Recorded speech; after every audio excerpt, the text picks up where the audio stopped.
Baik, yang ini dia ada 5 ayat. Roslia nak baca ayat ni 5 ayat ke Jamaliah? Boleh, siapa nak baca 5 ayat Iqra ni? Ustaz, besarkan sikit boleh? Tak nampak. Macam mana? Besarkan sikit. Saya dah buka PowerPoint, dia tak boleh besarkan. Kalau saya buka JPEG, kita boleh expandkan dia punya teks. Kalau PDF, saya boleh besarkan. Dia PowerPoint tak boleh besarkan. Okey. Baru saya susah sikit ni PowerPoint. Boleh nampak tak? Siapa Boleh. yang pakai handphone yang saya kesian ni? Saya tak tahu ni. Tapi kalau laptop besar. Okey. Saya cuba. Boleh? Nak baca? Jamaliah, try Jamaliah baca. Jamaliah senyap je.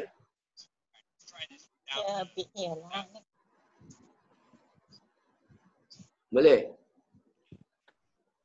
Siapa nak baca? Jamaliah? Jamaliah Boleh. baca. Baca Jamaliah.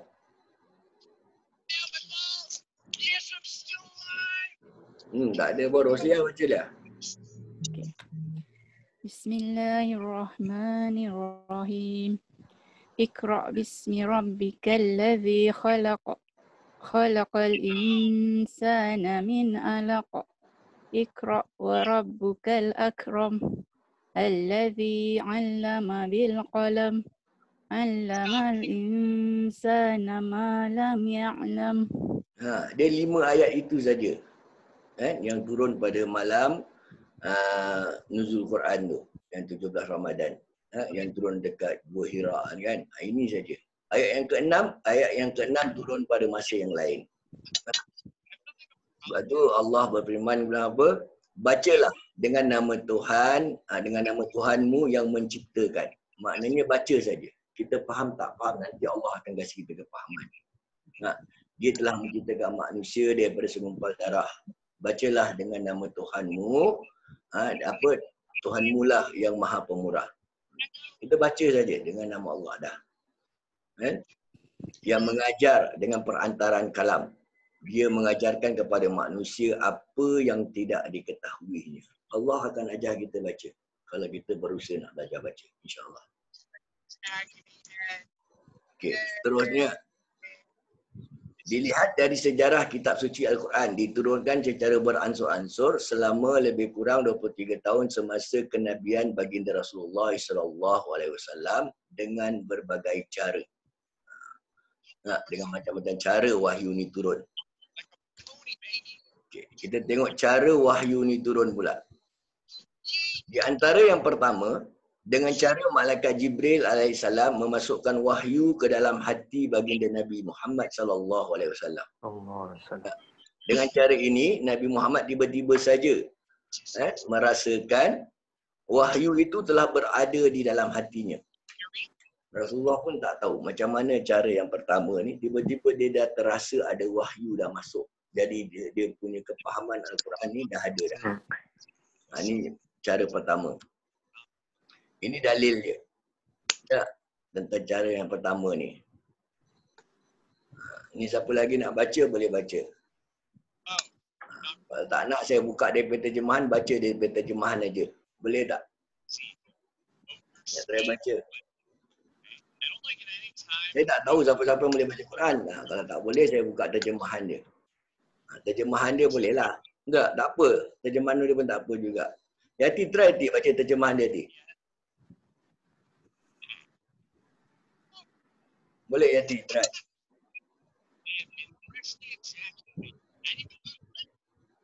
Tak ada terlindung dekat ni. Dan tidak ada bagi seorang manusia pun bahawa terlindung. Allah berkata-kata dengan dia kecuali dengan perantaraan wahyu atau di belakang tabir. Atau dengan terlindung. Mengutus seorang utusan malaikat lalu diwahyukan kepadanya dengan seizinnya apa yang dia kehendaki. Sesungguhnya dia maha tinggi lagi maha bijaksana. Maknanya ini dalil yang Allah perintah malaikat Jibril untuk datang bagi membawa wahyu kepada Rasulullah SAW. Maknanya dia bilang ini adalah dalil bahawa setiap wahyu yang turun ni dia ada di perantaraan dia. Siapa perantaraan dia? Melalui malaikat Jibril alaihissalam. Allah tak kasih direct pada Nabi Muhammad, tapi dia kasih kepada malaikat Jibril suruh pas pada Nabi Muhammad sallallahu alaihi wasallam. Ini kaedah dia turunkan. Dalil ni.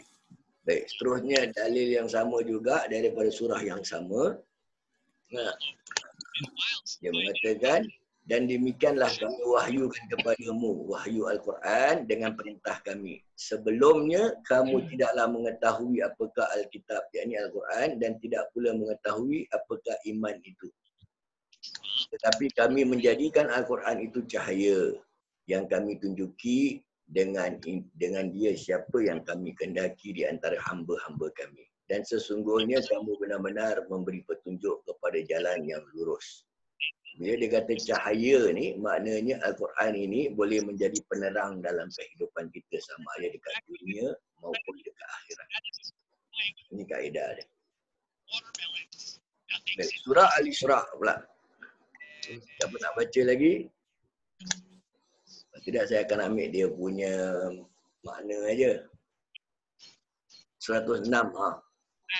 Ayat 106. Dengan ayat yang berbunyi ba'da a'udzubillahi minasyaitonirrajim wal qur'ana faraqnahu litaqra'ahu 'alan nas 'ala mukthin wa nazzalnahu tanzila. Okey, ayat ni pula bermaksud dan Al-Quran itu telah kami turunkan dengan beransur-ansur. Agar kamu membacanya perlahan-lahan kepada manusia dan kami menurunkannya sebahagian demi sebahagian. Ini dalil yang Al-Quran turun kepada Rasulullah sedikit-sedikit. Maknanya dia turun beransur-ansur. Apa hikmah dia? Dia tak turunkan segelepuk sekali 30 juz. Supaya lebih mudah kita faham mesej yang Allah nak sampaikan dan lebih mudah untuk kita hafal dan sebagainya. Dia kena beransur-ansur. Baik, cara kedua pula.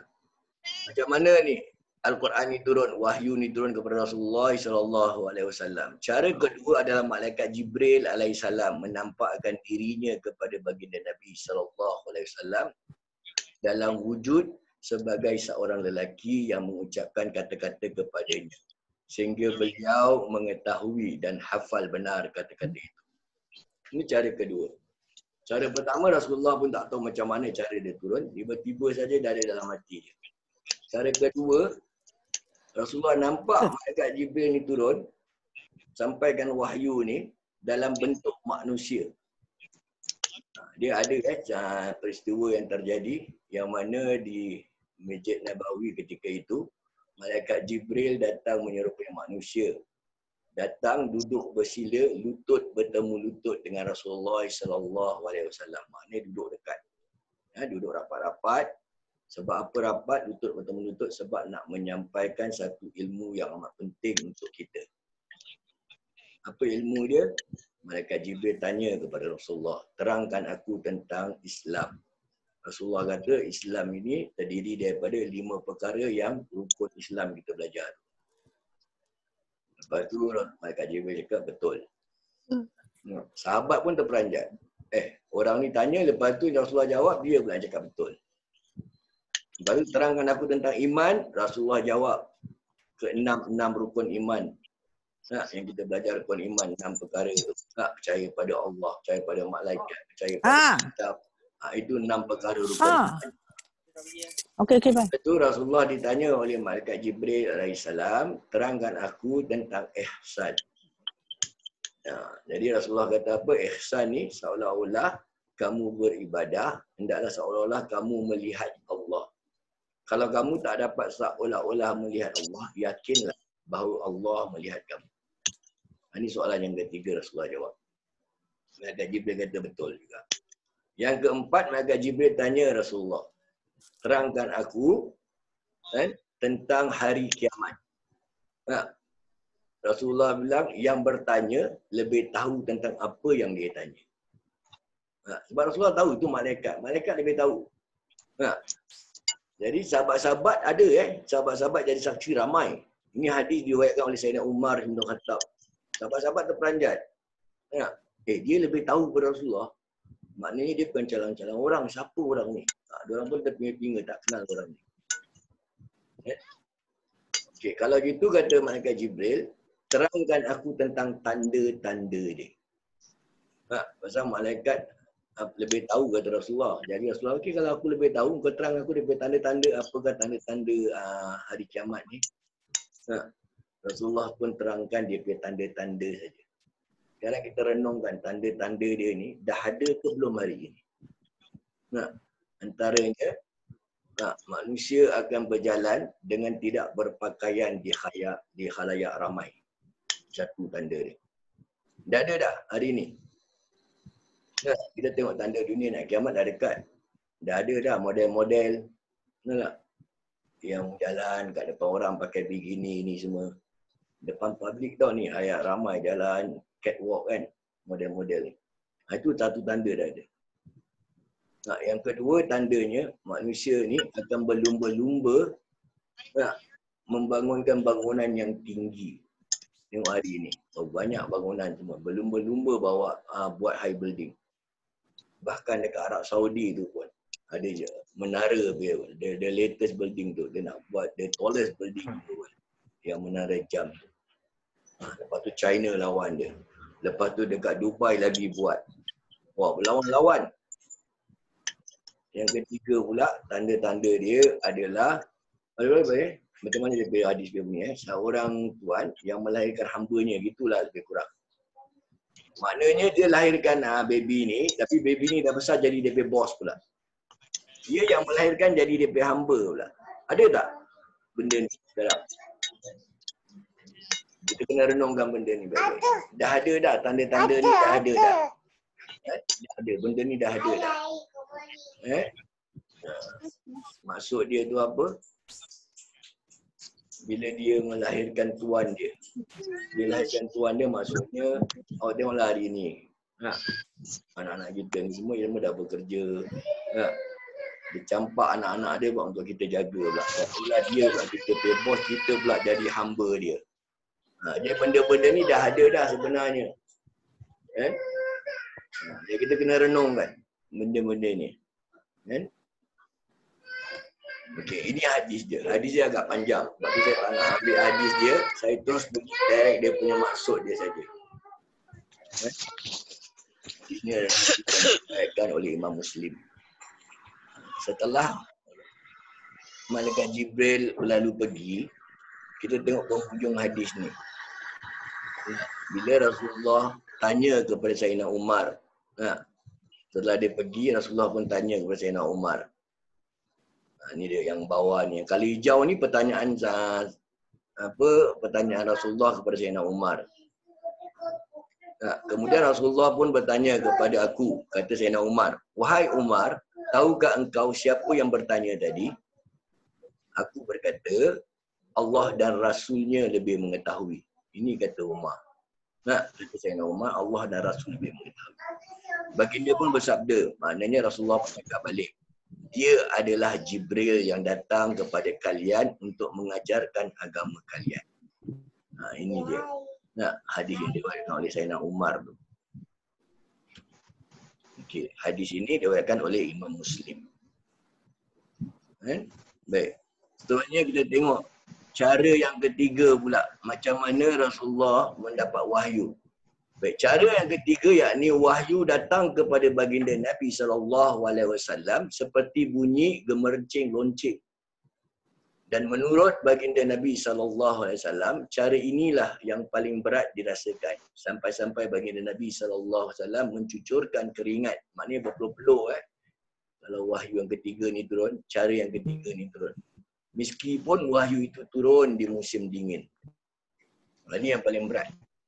Dalam ketiga-tiga tu, ini adalah wahyu yang agak berat kalau dia turun.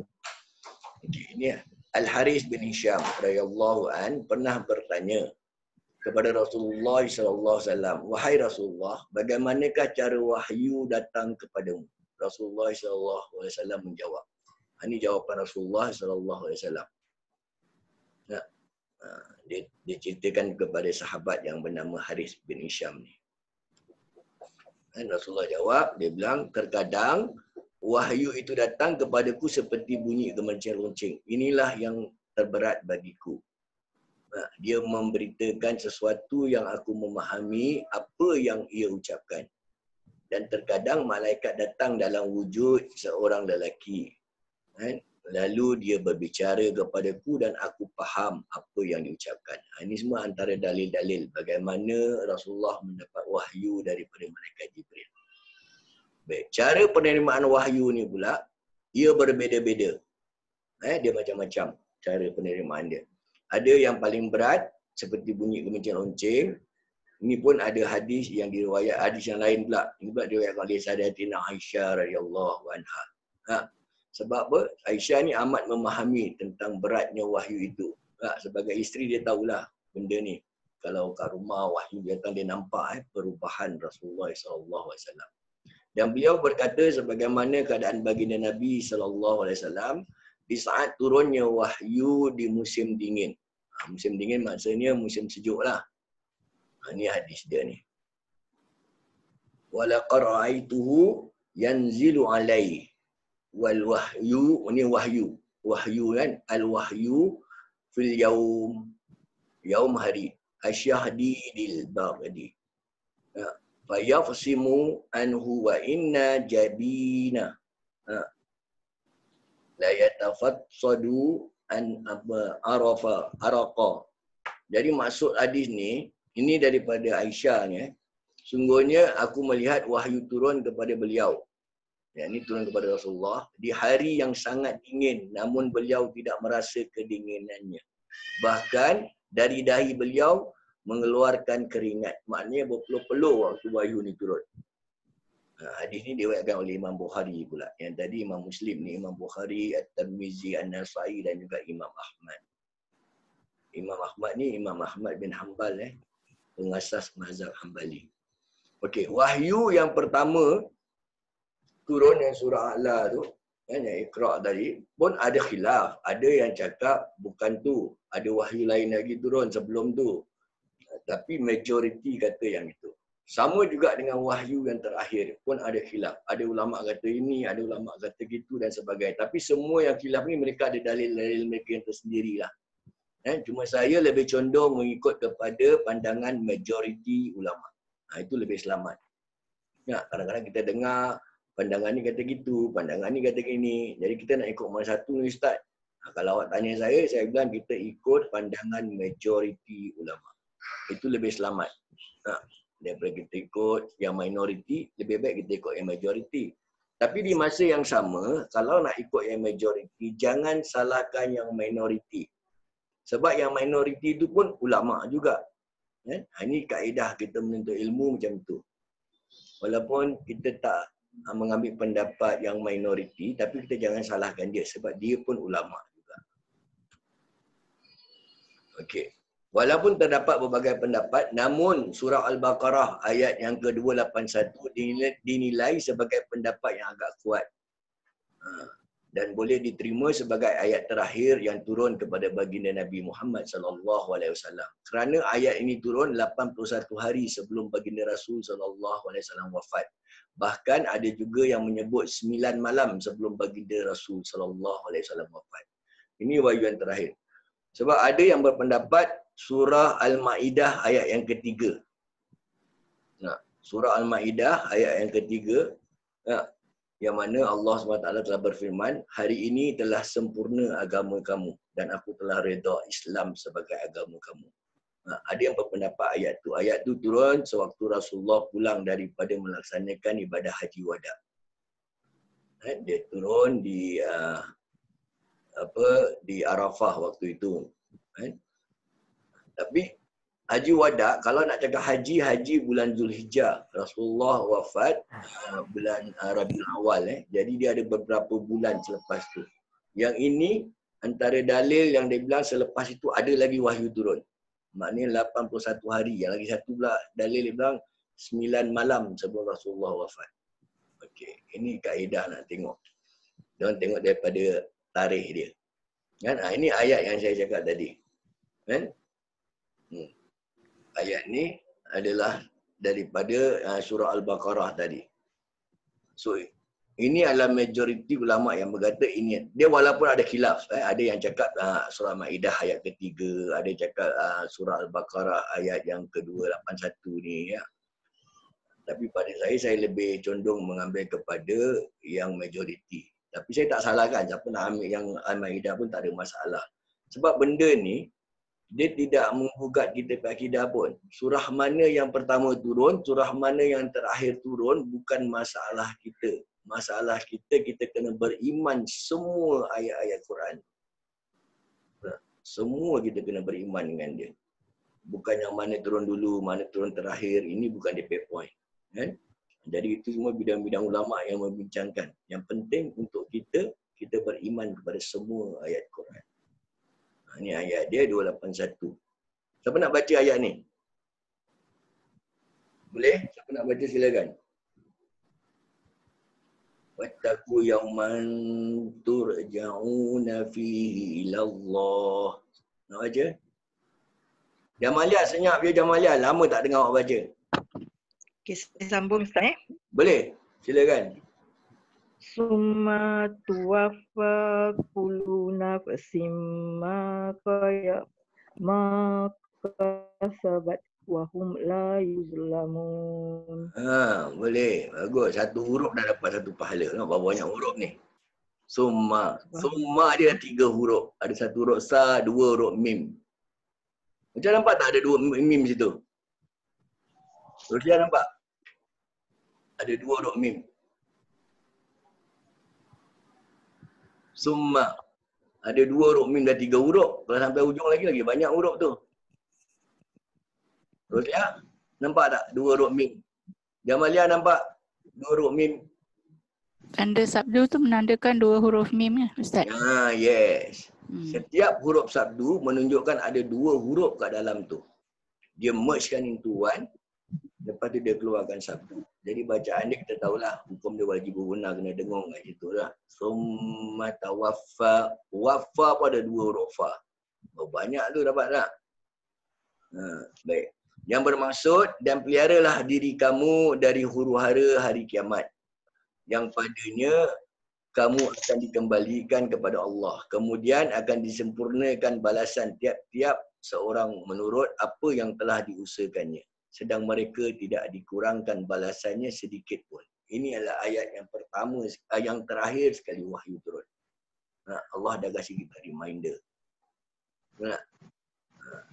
Sebab apa saja benda kita buat, dia akan mendapat balasan. Yang baik dapat balasan baik, yang buruk pun dapat. Walaupun sikit je benda yang buruk pun dapat. Yang baik kecil pun dapat. Sebesar Zahra pun dapat. Maknanya kecil tau Zahra ni. Macam lebih kurang macam atom katanya. Ini kaedah lah. Kaedah nak tengok macam mana cara ulama'-ulama' dulu orang memahami konteks ayat-ayat Quran ni semua. Okey. Baru kita tengok nama dia. Nama Imam Abu Bakar Al-Balkani.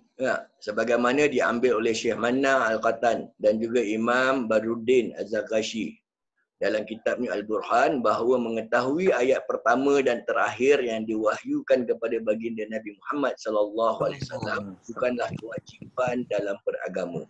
Tadi saya dah bilang dah. Yang tahu, tak tahu pun tak apa. Dia bukan satu kewajipan, mesti nak kena tahu. Yang penting nak kena beriman semuanya. Saya dah bilang tadi lah. Dalam arti kata lain, bahawa kita tidak dituntut untuk mengetahui yang mana satu ayat yang pertama dan yang mana satu ayat yang terakhir. Kita tak dituntut pun. Kita tidak berdosa jika kita tidak tahu wahyu yang mana satukah yang pertama dan yang terakhir diwahyukan kepada baginda Rasul sallallahu alaihi wasallam. Tak dosa. Ini cuma nak ambil tahu saja. Tapi kalau tak tahu tak apa. Sebab itu diorang ada khilaf kadang-kadang sampai bergaduh-gaduh. Taklah wahyu ni lah, bukanlah wahyu tu. Tak payah nak gaduh. Tahu tak tahu pun tak ada dosa pun. Kan? Tapi dia ada tapi lagi. Tapi kita akan berdosa jika tidak mengamalkan segala apa yang diwajibkan kepada kita dan meninggalkan segala larangan oleh Allah Subhanahu Wa Taala dalam Al-Quran. Itu yang berdosa. Kita sibuk nak tengok ayat mana yang turun dulu, ayat mana yang terakhir, kita terlupa perintah Allah dan larangan Allah dalam Al-Quran. Okay. Sejarah penulisan pula. Tadi kita tengok sejarah turun Al-Quran. Okay. Any problem nak tahu sejarah turun Al-Quran tadi? Daripada langit, daripada Lauh Mahfuz ke langit pertama kepada Rasulullah, dari 3 peringkat penurunan dia. Ada apa masalah tak nak faham? Nak tanya apa-apa boleh tanya dulu sebelum pergi ke penulisan. Dari 3 tahap penurunan.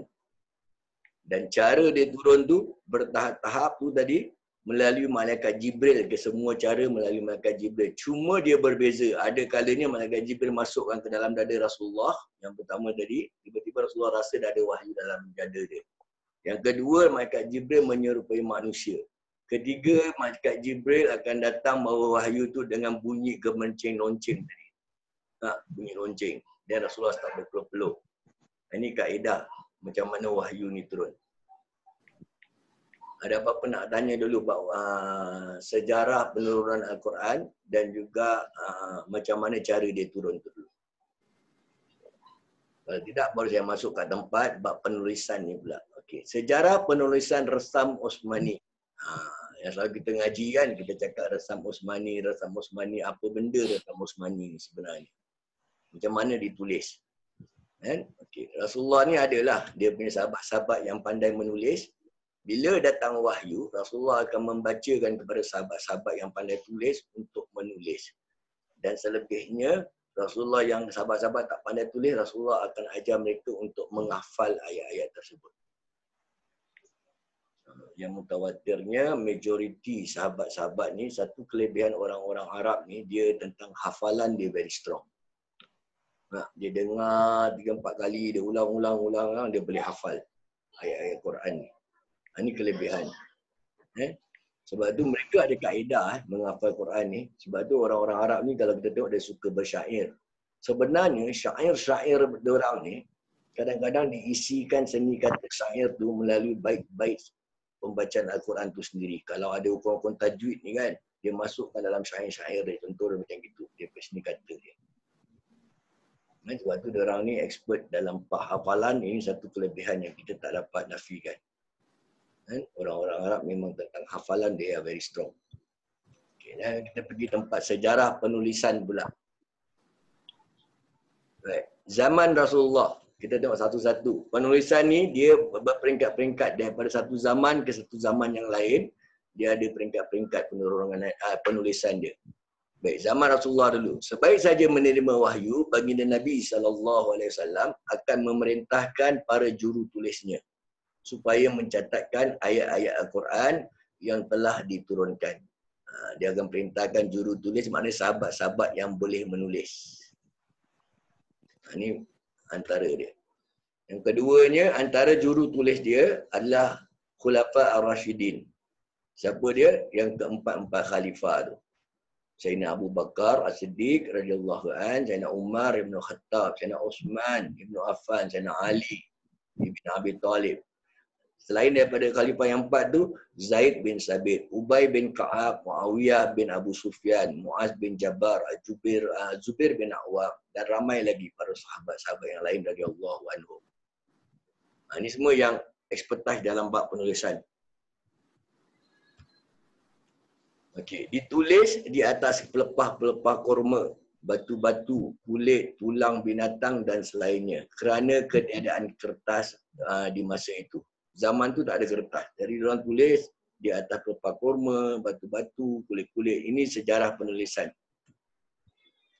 Nanti kita akan masuk terus sampai ke Quran yang kita baca hari ini, insya-Allah. Baik, namun kebanyakan para sahabat Nabi SAW lebih utamakan cara hafalan dari menulis. Mereka lebih utamakan menghafal dari menulis. Okey, ini cara penulisan dia. Sama ada kat pelepah kurma, kat batu-batu, kat kayu, kat tulang-tulang pun ada. Ini semua Al-Quran yang dia tulis. Zaman Rasulullah waktu itu. Yang ini pula, ada yang saya baca, dia bilang dia letakkan ini sebagai Mushaf Ibnu Mas'ud. Dia Ibnu Mas'ud ni nama dia Abdullah bin Mas'ud. Dia pun antara expertise dalam bidang Quran. Ini gaya penulisan Quran dia. Dan tepi dia kalau kita perasan, dia ada tulis macam footnote. Keliling Quran. Yang tengah-tengah ni ayat Quran. Tapi yang keliling dia ni bukan ayat Quran. Ini dia punya footnote waktu dia belajar dengan Rasulullah SAW. Untuk memahami Al-Quran, dia akan tulis dia punya point form. Ini cara belajar sebenarnya. Kita belajar, kalau boleh, dengar, lepas tu faham sikit-sikit, tulis. Jangan dengar saja. Sebab pendengaran kita ni kadang-kadang tak boleh bertahan lama. Hari ni kita dengar, nanti kejap lagi lepas Zoom session ni habis pukul 10.30 nanti semua dah terlupa. Betul? Saya je yang lelaki ni semua pergi khutbah Jumaat. Balik dia terlupa. Tadi khatib cakap pasal apa Entah. Semua tak tahu. Awak tanya suami awak. Suami awak kalau pergi solat Jumaat, dia balik rumah pukul 2 sampai rumah 2.30, tanya dia, tadi pukul 1 tadi khutbah cakap pasal apa? Kadang-kadang terlupa sebab kita tak tulis. Dia antara kaedah nak menghafal ni, nak ingat kena tulis. Dengar, belajar, tulis Ustaz. Yes, dengar, faham, tulis. Ini very important, tulis. Okey, saya dulu waktu belajar penghafalan ayat Quran ni, dia ada beberapa tahap penghafalan ni. Ada orang dia boleh hafal melalui permulaan surah, ada dia boleh tebuk tengah-tengah surah pun dia boleh baca. Ada nak kena pakai ayat kunci dan sebagainya. Ayat kunci mana every first page of the surah tu ke atas tu dia mula dari itu dia boleh. Tapi nak mantapkan dia tebuk tengah-tengah bacaan ni, awak kalau boleh tulis, hafalan awak akan mantap insya-Allah. It's very important tulis actually. Sebab penulisan ni dia ada related dengan darah kita yang jalan kat tangan ni, dia akan flow kat otak kita. Dia ada connection antara tangan dengan otak kita. Sebab everything yang kita tulis, dia akan berfikir dulu baru kita tulis. Jadi tangan kita ni mengikut arahan otak kita yang berfikir. Jadi apa kita tulis? Takkan kita tulis tanpa berfikir tak? Nak tulis apa khabar pun kena fikir nak tulis apa apa khabar, baru tangan tulis. Dia ada connection. Tulis point form pun dah okey. Janji awak faham saja, orang lain tak faham tak apa. Ini semua point form Ibnu Mas'ud kat tepi-tepi ni. Sahabat yang lain pun tak faham apa dia tulis. Bukan kita, sahabat dia pun tak faham, tapi dia boleh faham. Saya dulu belajar ilmu tajwid, saya banyak juga guru-guru ilmu tajwid yang saya belajar. Kalau awak tengok saya pergi Quran ni, ada satu Quran saya ada satu special pergi Quran saya belajar. Saya rasa 20-30 tahun dulu guru-guru saya ajar semua saya tulis. Nama dia, DP date, apa yang dia ajar semua saya tulis. DP point form dia saya tulis. Hari ni kalau saya tengok, saya boleh recall balik apa yang dia ajar. Dah 30-40 tahun pergi Quran. Dia jadi usang dah Quran tu. Tapi saya boleh faham. Saya tunjuk bini saya pun tak faham apa yang saya tulis ni. Dia writing, tapi saya boleh faham dan saya boleh recall balik. Alamak, ni ustaz dah ajar saya, ni ustazah dah ajar saya. Dia boleh recall balik. Ini kaedah yang digunakan oleh Ibnu Mas'ud sebenarnya. Okey, lepas tu setelah Rasulullah SAW wafat, kan? Siapa jadi khalifah? Saya nak Abu Bakar As-Siddiq jadi khalifah. Okay. Dia ada satu peristiwa terjadi peperangan Yamamah. Peperangan Yamamah ni dia terjadi satu peperangan setelah Rasulullah SAW wafat. Macam mana boleh terjadi peperangan ini? Sebab ada golongan orang-orang yang orang kaya lah dia dikategorikan sebagai orang yang murtad. Golongan orang yang murtad, dia orang tak nak bayar zakat. Sebab dia bilang apa? Dia pedalil, dia bilang zakat ini hanya ada waktu Rasulullah hidup. Setelah Rasulullah wafat, dah tak ada lagi zakat. Jadi Sayyidina Abu Bakar As-Siddiq waktu tu dia jadi khalifah. Dia bilang no. Dia bilang zakat ini akan ada sepanjang masa. Maknanya sampai hari kiamat ada zakat. Zakat fitrah ataupun zakat harta ni memang ada. Bukan setelah Rasulullah wafat dia pun dah tak ada. Tak. Sebab ini perintah Allah Subhanahu Wa Taala dalam Quran. Very clear. Ayat zakat is very important. Kita tak boleh ambil remeh ayat zakat ni. Sebab dalam Al-Quran, majoriti ayat-ayat zakat ni akan digandingkan dengan ayat-ayat solat. Aqimis solat wa atuz zakah. Mesti ada belakang dia ada gandengan. Maknanya benda yang penting zakat.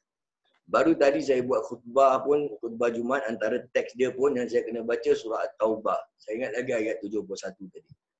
Saya ada post dalam Facebook, saya ada post saya punya khutbah tadi pun ada ayat zakat dan solat.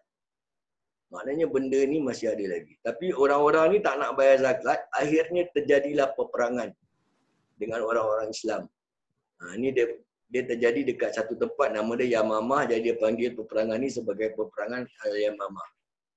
Okey, dalam peperangan ini, orang Islam menang peperangan ini. Tapi walaupun menang, terdapat lebih kurang 70 orang sahabat yang hufaz telah syahid. Syahid maknanya mati. Mati syahid dalam peperangan. Hufaz ni orang yang hafal Al-Quran. Bila dah masuk ke peringkat orang yang hafal Quran 70 orang dah mati ni, dah mati syahid, di atas kebimbangan tersebut, Sayyidina Umar Ibn Khattab radhiyallahu an telah menyarankan kepada Sayyidina Abu Bakar radhiyallahu an. Sebab Abu Bakar khalifah. Jadi Umar sarankan agar mengumpulkan Al-Quran. Walaupun pada awalnya Sayyidina Abu Bakar agak keberatan untuk melaksanakannya. Namun akhirnya beliau bersetuju dengan saranan tersebut apabila memandangkan dari sudut maslahah yang lebih besar ke atas umat Islam pada masa-masa yang akan datang seperti yang diusulkan oleh Sayyidina Umar Ibn Khattab. Nampak tak? Sayyidina Umar Ibn Khattab ni, dia punya idea yang suruh kumpulkan Al-Quran. Kalau tak ada idea dia, susah juga kita nak baca Quran agaknya hari ni. Sebab tentang hafalan, kita bukan ada kekuatan dalam bidang hafalan. Sayyidina Umar ni, satu saya suka dia punya pandangan, dia lihat jauh. Misi dia lihat untuk masyarakat Islam yang akan datang. Selain daripada kumpul Al-Quran, melalui dia punya misi dia lah yang buatkan solat tarawih ni 20 rakaat. Dia kumpulkan semua sahabat, jangan berpecah-pecah solat, cari satu orang jadi imam, buat 20 rakaat. Melalui Sayyidina Umar ni lah, dia yang jadikan kaedah untuk melaksanakan Islamic banking. Untuk jadikan ekonomi orang Islam lebih kuat. Tentang kehakiman pun daripada Sayyidina Umar juga. Benda ni dah ada zaman Nabi. Cuma tidak dilestarikan ataupun tidak diperhalusi. Sayyidina Umar yang banyak buat idea-idea ni. Tentang AMI sekarang kan. Siapa jadi AMI ataupun tentera ni dapat gaji ni semua kan. Semua daripada Sayyidina Umar. Sayyidina Umar yang menetapkan setiap tentera-tentera Islam mesti nak ada gaji. Gaji bulanan. Sebab zaman Nabi, dia belum ada gaji yang tetap. Dia kena perang, lepas tu nanti dapat harta rampasan, baru dia agih-agihkan. Nasiblah banyak-banyak sikit-sikit dah harta rampasan tersebut. Kan? Tapi Sayyidina Umar yang standardizkan. Sayyidina Umar ni banyak jasa dia kepada masyarakat Islam. Hingga ke hari inilah, banyak jasa dia. Baik, lepas tu apa yang dibuat? Maka Sayyidina Abu Bakar pun mengarahkan Sayyidina Umar Ibn Khattab ni, radhiyallahu an, untuk membentuk lajnah. Pengumpulan Al-Quran. Lajnah ni apa? Dia macam subkomiti. Dia bilang dengan Sayyidina Umar, okey, kalau gitu, engkau buatlah satu subkomiti. Cari sahabat-sahabat kita yang pandai tulis Al-Quran ni. Yang hafal, yang pandai tulis, yang spesialis bidang Al-Quran. Kan? Maka Sayyidina Umar Ibn Khattab pun mengumpul beberapa orang sahabat radhiyallahu anhum yang menghafal Al-Quran dan yang menjadi penulis wahyu di zaman Rasulullah SAW. Maka Sayyidina Umar bin Khattab radhiyallahu an pun melantik Sayyidina Zaid bin Sabit untuk menjadi ketua memimpin subkomiti tersebut. Lajnah tersebut, lajnah tu subkomiti lah. Mushaf yang tersebut siap dikumpulkan pada Sayyidina Umar bin Khattab radhiyallahu an. Menjadi khalifah sebelum Sayyidina Umar bin Khattab wafat, beliau telah memesan anaknya Ummul Mukminin Hafsah radhiyallahu anha untuk menyimpan mushaf tersebut. Maknanya Sayyidina Umar bin Khattab ni, bila dia kumpul sahabat, dia kenal lah sahabat dia siapa yang spesialis bidang Quran. Dia tak panggil semua sahabat datang kumpul Al-Quran. Sebab bukan semua sahabat spesialis bidang Al-Quran. Ini kita nak kena faham. Ada sahabat, dia spesialis bidang hadis. Contoh seperti Abu Hurairah contohnya. Abu Hurairah dia bidang hadis. Dia punya speciality ni bidang hadis. Dia pun tak panggil Khalid Ibn Walid. Sebab Khalid Ibn Walid ni dia masuk Islam agak lambat sikit. Penghujung Rasulullah sebelum wafat tu. Dia spesialis bidang peperangan. Kalau nak atur strategi peperangan, Khalid Ibn Walid memang dia spesialis kat situ. Dia kira warrior, dia kira fighter, dia kira pandai atur strategi peperang. Tapi tentang Quran dan hadis dia bukan ahli dia. Baik, lepas tu dah kumpul semua sahabat, Sayyidina Umar buat waktu zaman Sayyidina Abu Bakar. Tapi bukan mudah nak cari orang-orang yang hafal Quran, penulis-penulis yang orang tulis kat kayu tadi, dekat tulang tadi, nak kumpul balik, nak bikin balik, nak simpankan dalam dia punya, apa dia panggil, dia zaman tu bukan panggil mushaf, dia panggil suhuf, lembaran-lembaran yang dikumpulkan tu. Baik, sebelum Sayyidina Umar wafat, dia dah serahkan, dah komplit dah, zaman dia dah komplit. Sebab selepas Sayyidina Abu Bakar, Sayyidina Umar yang jadi khalifah. Jadi zaman Sayyidina Umar ni sebelum dia wafat, dah komplitkan dia punya, dia panggil lembaran-lembaran dia panggil suhuf dia ni. Dia kumpulkan semua. Lepas tu dia suruh anak dia yang bernama Hafsah radhiyallahu anha ni. Ummul Mukminin. Hafsah yang suka simpan. Hafsah ni siapa? Dia selain daripada anak Sayyidina Umar, Ibn Khattab radhiyallahu an, Hafsah ni adalah isteri kepada Rasulullah sallallahu alaihi wasallam. Dia salah seorang daripada isteri Nabi. Jadi Hafsah simpan. Dia simpan mushaf ni kan.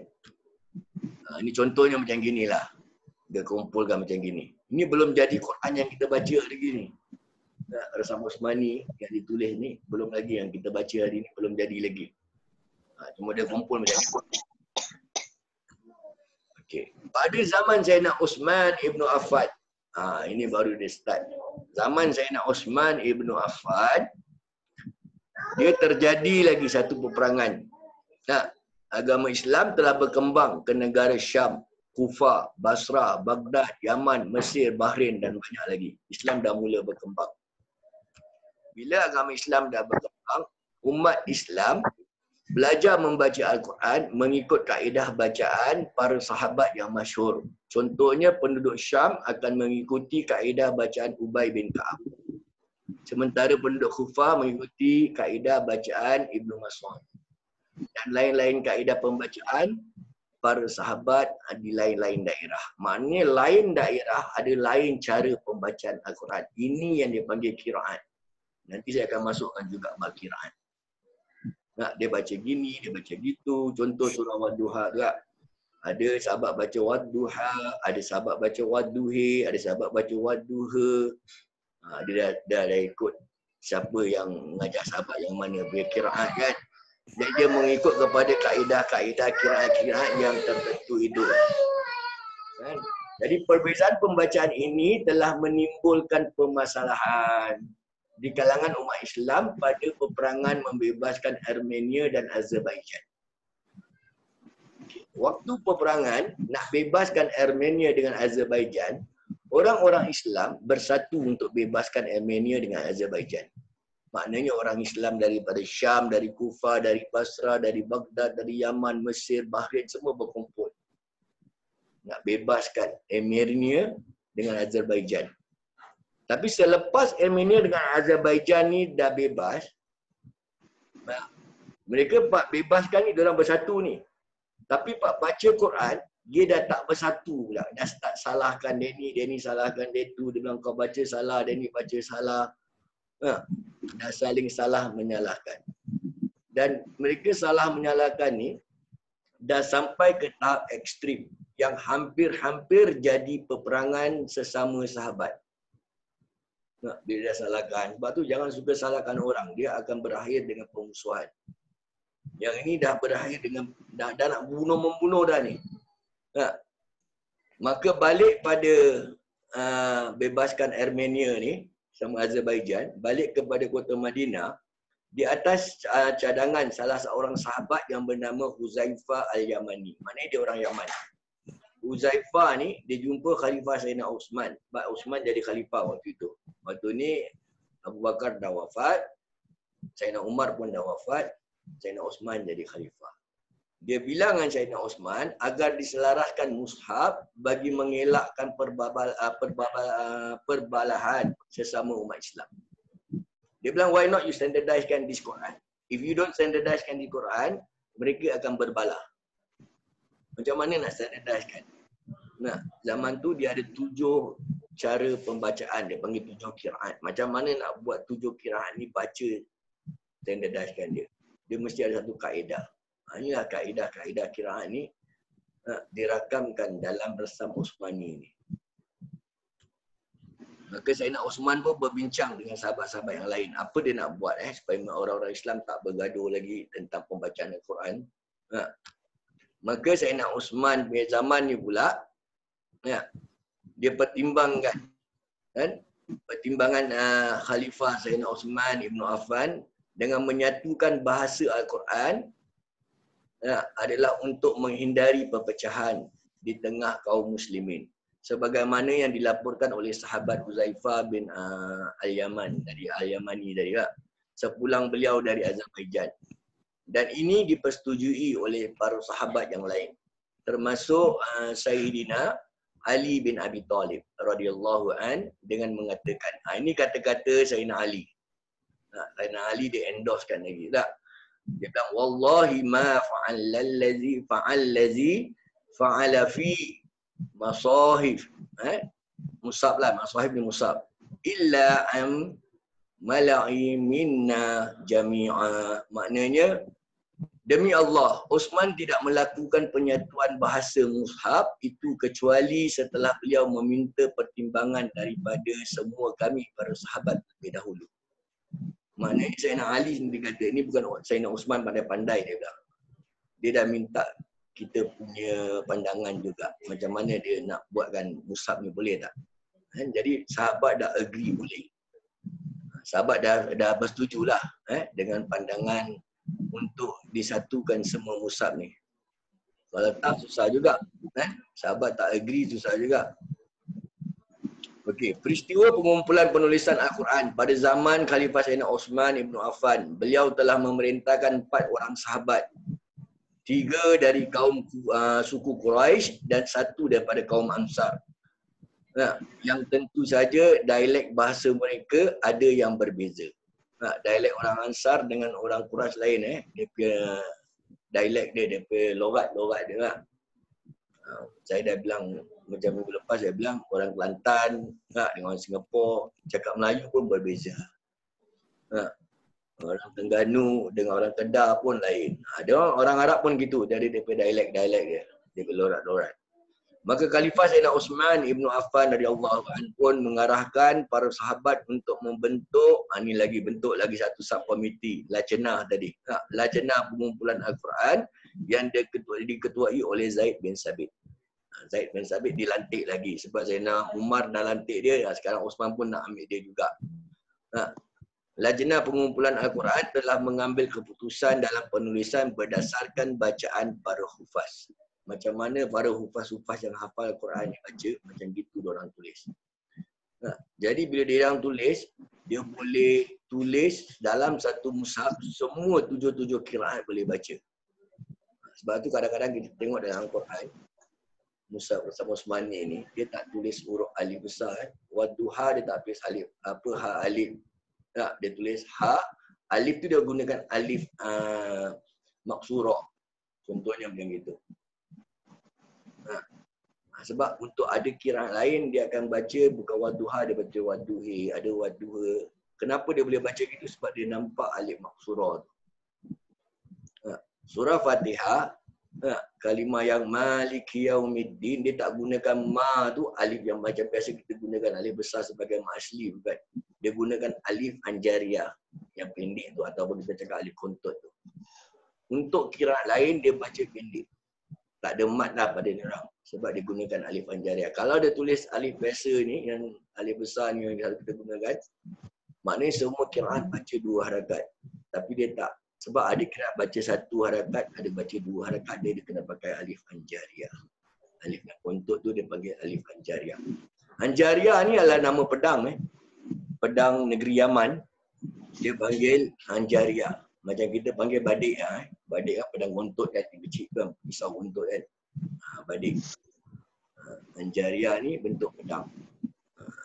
Dalam bahasa Arab, anjaria maknanya pedang lah, ataupun dia panggil senjata yang digunakan oleh orang Yaman. Lajnah pengumpulan Al-Quran telah mengambil keputusan dalam penulisan berdasarkan bacaan para hufaz. Jadi macam mana cara hufaz tu baca, macam itu dia akan tulis. Baik. Zaid bin Sabit jadi DP ketua subkomiti dia. Dan bawah dia ni, yang dia pilih adalah Sa'id bin Al-Ash, Abdul Rahman bin Haris, Abdullah bin Zubair. Abdullah bin Zubair juga dikenali sebagai Ibnu Zubair. Sebab sahabat Nabi ni banyak yang nama Abdullah. Jadi nak kenal mana satu. Abdullah bin Mas'ud dipanggil Ibnu Mas'ud, anak kepada Mas'ud. Ibnu Zubair anak kepada Zubair. Abdullah bin Abbas dia panggil Ibnu Abbas, anak kepada Sayyidina Abbas. Kalau Ibnu Umar bukan Sayyidina Umar, anak Sayyidina Umar nama dia Abdullah bin Umar. Ini cara orang Arab punya nama dia orang. Baik. Jika terdapat perbezaan pembacaan, ia perlu ditulis mengikut lahjah Quraisy. Ini dari arahan daripada Sayyidina Osman. Kerana Al-Quran diturunkan kepada baginda Nabi SAW yang bersuku dari kaum Quraisy. Dan Khalifah Sayyidina Osman bin Affan radhiyallahu an telah berpesan kepada 3 orang sahabat dari Quraisy dengan pesanan. Ini pesanan Sayyidina Osman kepada 3 orang sahabat ni. Dia ada 4 orang lah, tapi 3 orang Quraisy, 1 orang Ansar. Ini pesanan Sayyidina Osman. Apa yang Sayyidina Osman pesan? Yang bermaksud, jika kalian berbeza pendapat dengan Zaid bin Sabit dalam penulisan Al-Quran, maka tulislah dengan lahjah bahasa Quraisy. Kerana Al-Quran turun dengan lahjah bahasa Quraisy. Hadis ini adalah hadis riwayat Imam Bukhari. Jadi maknanya, diorang ni kalau ada perbezaan daripada apa yang Zaid bin Sabit baca, dan kena back to lahjah Quraisy.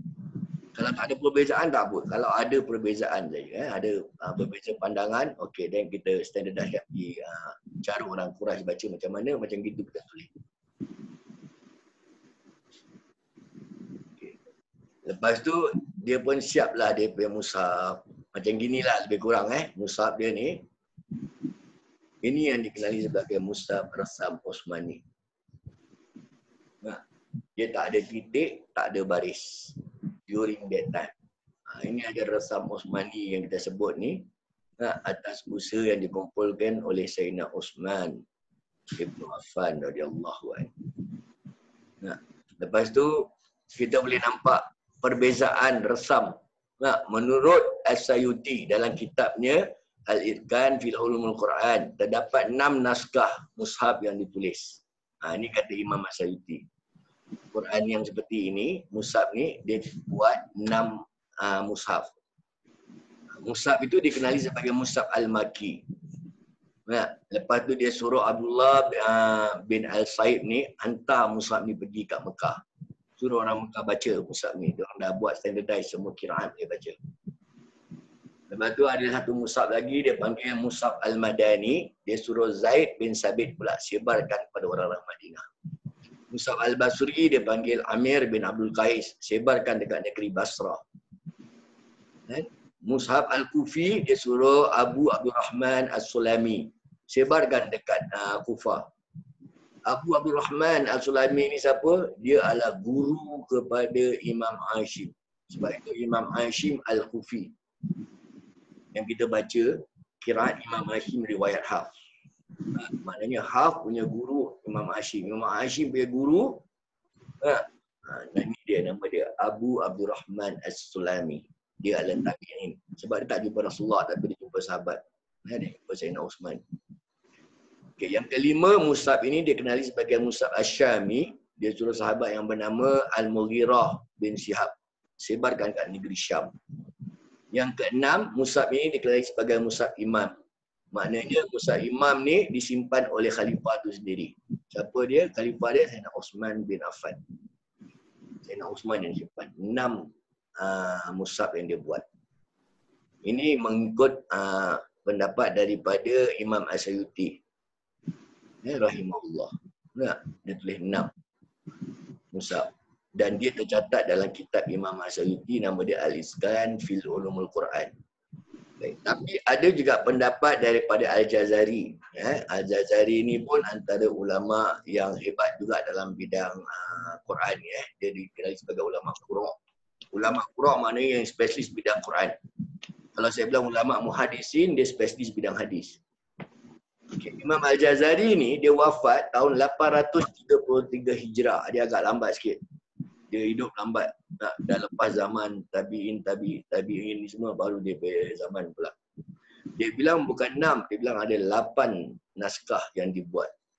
Ditambah lagi 2, disebarkan kat negeri Yaman dan juga negeri Bahrain. Ini pendapat dia. Tak apa pun perbezaan pendapat ni tidak menjejas pun kita dalam pembacaan Quran. Dia nak buat 6 ke, nak buat 10 ke. Yang penting hari ini mushaf tu dah sampai depan mata kita, kita boleh baca ke tak boleh baca. Kita boleh faham ke tak boleh faham. Itu lebih penting.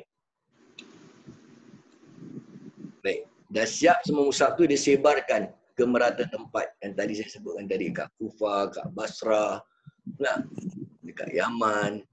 Disebarkan untuk orang Islam baca. Ini kaedah dia. Mushaf Rasam Usmani ni.